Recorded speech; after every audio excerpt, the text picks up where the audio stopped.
In this video, we're going to learn how to describe a gas using the volume, pressure, temperature, quantity of matter, and how they're related to each other. So there's individual gas laws, and then we're going to finish the video with the combined gas law, and then do some examples with that. So to start with, the four quantities you need to describe a gas are volume, pressure, temperature, and quantity of matter.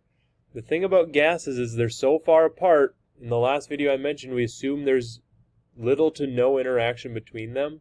So what that means is that the formula, the size, the mass of the gas particles doesn't matter. So when we talk about these properties, it is irrelevant whether we're talking about oxygen gas, CO2 gas, or any other gas for that matter, any formula. So the formula, the identity of the gas doesn't matter.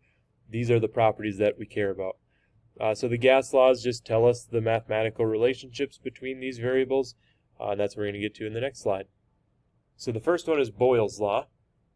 As you can see, the P and the V are there. So you can probably guess that this is about pressure and volume. So the volume of a gas varies inversely with the pressure at constant temperature in moles.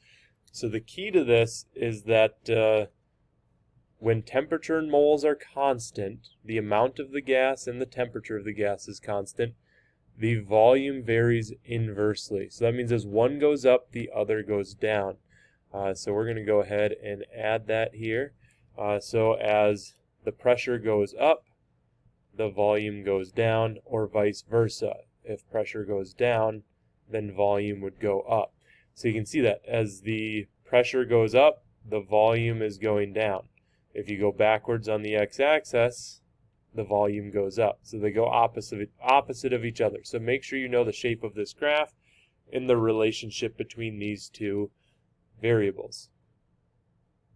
And another way to talk about this is that if you were to take the pressure times the volume, so you take a given volume, a given pressure, you multiply the pressure times the volume, it will give you a constant.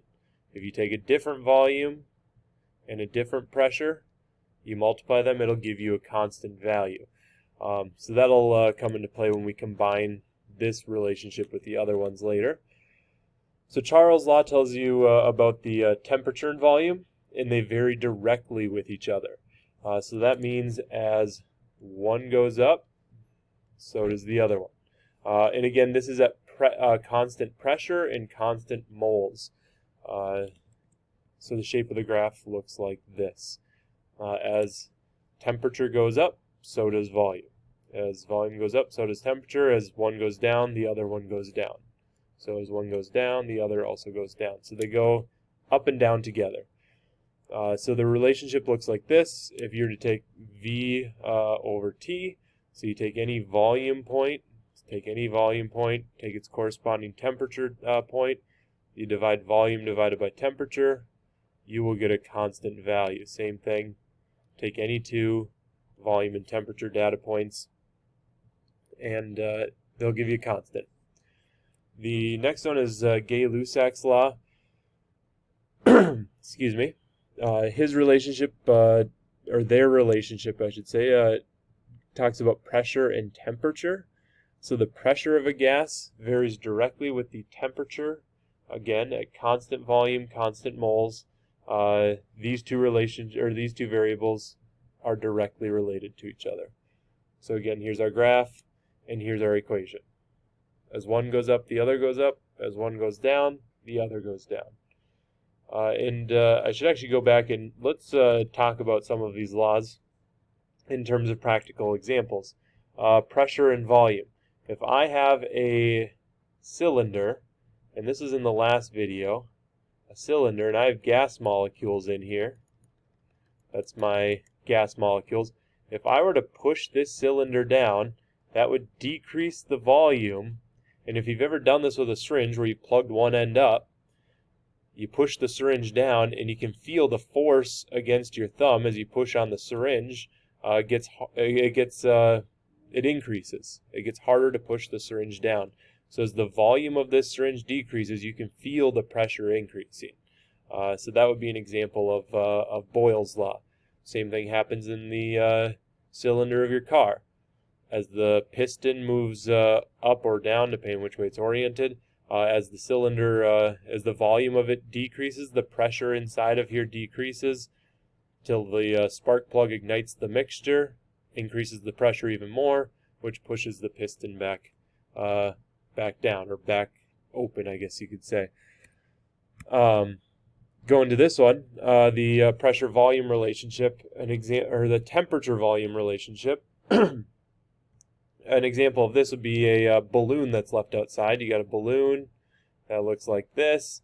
If you leave it in the window on a sunny day, the gas molecules are going to heat up and that balloon is going to expand. As the temperature increases, the volume will increase.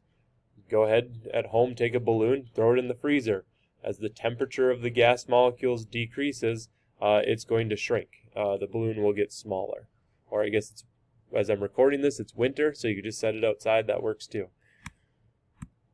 For pressure temperature, an example of this one is if you leave a container, let's say you got like a can of spray paint or something, it's already under pressure, it's already under pretty high pressure.